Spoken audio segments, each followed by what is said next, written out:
حضرت مالک بن دینار فرماتے میں نے 60 حج کیے. ایک حج کے موقع پر میں نے بڑا رش دیکھا، لاکھوں کا اجتماع ہوا. میری باتوں کی سمجھ تو آ رہی ہے نا آپ دوستوں؟ جو نہیں بول رہے انہیں بھی آ رہی ہے نا؟ اللہ جزا دے. کہتے ہیں لاکھوں کا مجمع تھا تو میرے دل میں خیال آیا. میں نے کہا اے اللہ، اتنے لوگ آئے ہیں، ان کا حج قبول بھی ہوا ہے کہ نہیں؟ فرماتے ہیں میں سوچ رہا تھا تو رات کو نا خواب میں نے کسی کہنے والے کو کہتے ہوئے سنا کہ سب کا قبول ہو گیا ہے. بلخ کا رہنے والا محمد بن ہارون بلخی ہے، اس کا حج قبول نہیں. فرماتے ہیں شہروں کے علیحدہ علیحدہ خیمے لگتے تھے. اب بھی آپ حج کرنے جائیں تو پاکستانیوں کی رہائشیں علیحدہ ہوتی ہیں، انڈین کی علیحدہ، بنگلہ دیش کے علیحدہ، مصری، یمنی، سب لوگ علیحدہ علیحدہ رہائشیں ہوتی ہیں، جھنڈے لگے ہوتے ہیں ملکوں کے. کہتے ہیں میں نے سویرے اٹھ کے ڈھونڈنا شروع کر دیا. ڈھونڈتا ہوں وہ بندہ ملے.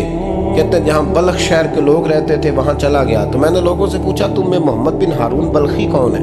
لوگ کہنے لگے وہ تو بڑا نیک آدمی ہے، پرہیزگار ہے، بڑے بولے بالے، بڑے اللہ والے، ریاض آپ کو بس ہم ہی جانتے ہیں، وہ تو بڑا نیک ہے، پرہیزگار آدمی. میں نے کہا اچھا کہاں ہے؟ انہوں نے کہا پہاڑ کے پیچھے اس نے خیمہ لگایا ہوا ہے، ساری رات عبادت کرتا ہے، سارا دن روزہ رکھتا ہے، قائم اللیل ہے، صائم الدہر ہے. کیا بات؟ فرماتے ہیں میں ان لوگوں کی بات سن کے حیران ہو گیا کہ مجھے کیا بتایا گیا، یہ کیا کہہ رہے ہیں. فرماتے ہیں میں پہاڑ کے پیچھے گیا. حضرت مالک بن دینار علیہ رحمہ فرماتے ہیں جب میں وہاں پہنچا تو میں نے اس شخص کو مصلی پہ بیٹھے دیکھا. کثرت عبادت کے آثار اس کے وجود پر نظر آ رہے تھے. سیدھا بازو اس کا کٹا ہوا تھا. فرماتے 2 رکعتیں مکمل کر کے نا میں نے اسے السلام علیکم کہا تو مجھے کہنے لگا وعلیکم السلام، آپ مالک بن دینار ہیں؟ میں نے کہا بڑی اس کی فراست ہے. فرماتے پھر اس نے ٹھنڈی سانس لی، کہنے لگا آپ کو خواب آئی ہوگی کہ میرا حج قبول نہیں ہوا. فرماتے ہیں مجھ پر اور بجلی گری کہ کیا کہہ رہا. فرماتے میں نے کہا یار لوگ بھی تیری تعریف کر رہے ہیں اور تیری بصیرت بھی بڑی ہے، تو یہ ماجرا کیا ہے؟ کہنے لگا آپ نہ پوچھیں. یہ کہہ کے اس نے رونا شروع کیا، دیر تک روتا رہا. میں نے کہا نہیں یار تو بتا. کہنے لگا نہیں آپ نہ پوچھیں، آپ ناراض ہوں گے. میں نے کہا میں نہیں ہوتا، تو بولنا. کہنے لگا حضور 24 سال ہو گئے مجھے حج کرتے ہوئے، 24 سال، 24واں حج ہے میرا، اور ہر سال کوئی اللہ کا ولی آ کے بتاتا ہے کہ جا چلا جا تیرا کوئی نہیں قبول ہوا. بے پروائی ویک سجن دی جتھے کسے دی پیش نہ جاوے، انہیں تاجاں والے در در رولے تے منگتیاں تخت بٹھاوے. آزم کسے نو کارا ملدا ہی کوئی کعبے و خالی آوے. کہتے ہیں اس نے مجھے کہا حضور 24واں حج ہے، ہر سال کوئی بتاتا ہے. میں نے کہا تیری غلطی. کہنے لگا میں اپنی ماں کا نافرمان. میں نے کہا واقعہ کیا ہوا؟ کہنے لگا حضرت اللہ نے مجھے دولت دی، مال دیا، زمینیں دی تو میں عیاش ہو گیا. امام مالک بن دینار رحمۃ اللہ علیہ فرماتے ہیں مجھ سے کہنے لگا پیسے آئے تو میں عیاش ہو گیا. رمضان کا مہینہ تھا، عصر کے بعد میری اماں افطاری کی تیاری کر رہی تھی. میں گیا، میں نے کہا شراب پی ہوئی، اماں روٹی دے. تو اماں کہنے لگی شرم کر، شرم کر، روزہ رکھا نہیں تو جنہوں نے رکھا ہے ان کا تو خیال کر. کہتے اماں کی بات کا مجھے غصہ لگا. میں کہا کرتا ہوں بد نصیب ہے وہ بیٹا جس کا باپ اس سے بات کرتے ہوئے ڈرتا ہے کہ پتہ نہیں کہاں سے بولے گا. بد نصیب نہیں وہ بیٹا جس کی ماں اس سے بات کرتے ہوئے سہم جاتی ہے کہ پتہ نہیں کون سی بولی بولے گا. بد نصیب نہیں کہ ماں باپ بھی جس سے کھول کے بات نہ کر سکے.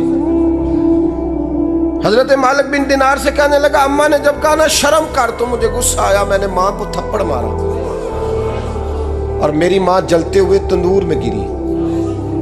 لوگوں نے مجھے پکڑ کے اندر بند کر دیا کمرے میں. ساری رات میں شور سنتا رہا پر نشے میں دھوت رہا. سویرے آنکھ کھلی تو میری بیوی بیگ باندھ رہی تھی. میں نے کہا کہاں جا رہی ہو؟ کہنے لگی جو ماں کا نہیں بنا میرا کیسے بنے گا. میں نے کہا میری اماں کا وہ تو لوگوں نے رات کو ہی دفن کر دی جنازہ پڑھ کے. تڑپ کے کہنے لگا مجھے کیوں نہیں بتایا؟ تو کہتے ہیں لوگ کہنے لگے تیری مرتی ہوئی ماں کہہ گئی تھی اسے میرا منہ نہ دیکھنے دینا. میرے جنازے کے قریب نہ آئے۔ حضرت مالک بن دینار فرماتے ہیں جب اس نے یہ بات سنائی تو میں نے بھی اس کے منہ پہ تھپڑ مارا۔ میں نے کہا تو اسی قابل ہے۔ کہتے ہیں وہ رونے لگا، حضور دعا کرے اللہ مجھ سے راضی ہو جائے۔ کہنے لگا جب ماں کی انتقال کی خبر ملی تو میں نے کلاڑی لے کے وہ ہاتھ کاٹ دیا جس سے ماں کو مارا تھا۔ میں نے ساری جائیدادیں خیرات کر دیں۔ 24 سال ہو گئے، 24 سال ساری رات نماز پڑھتا ہوں، روزہ رکھتا ہوں، حج کرتا ہوں، پر ہر سال کوئی آ کے کہتا ہے جا دوڑ جا تیرا کوئی نہیں قبول ہوا۔ حضور دعا کرے مالک راضی ہو جائے۔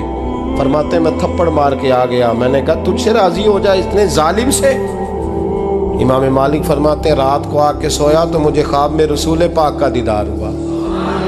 تو نبی پاک علیہ السلام نے فرمایا مالک تو اسے مایوس کیوں کر آیا ہے؟ اللہ تو بڑا مہربان ہے۔ کہا حضور ماں کے نافرمان کو معافی کیسے ملے گی؟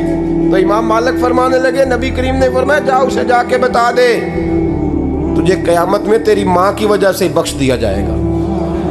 کہا حضور اماں کی وجہ سے کس طرح؟ تو محبوب فرمانے لگے اس کی ماں قیامت میں اس کے خلاف مقدمہ دائر کرے گی رب کریم کی عدالت میں، اے اللہ میں نے 9 ماہ پیٹ میں رکھا، درد سہ کے اسے جنا، جگر کا خون پلا کے پالا اور اسی نے مجھے قتل کیا۔ رب کریم اس کی ماں کا مقدمہ سن کے کہے گا اٹھاؤ اس کو دوزخ میں پھینکو، اس نے ماں جلائی تھی اسے بھی جلاؤ۔ محبوب فرمانے لگے جب پکڑ کر کے مالک اس کو محمد بن ہارون کو لوگ لے جائیں گے نا جہنم کی طرف، ابھی فرشتے گھسیٹیں گے ہی تو پلٹ کے پھر اماں کی طرف دیکھے گا اور دوسری دفعہ پھر گھسیٹیں گے تو پلٹ کے دیکھے گا اور تیسری دفعہ پھر پلٹ کے کہے گا اماں یہ مجھے جلانے لگے، اماں یہ جہنم میں پھینکنے لگے۔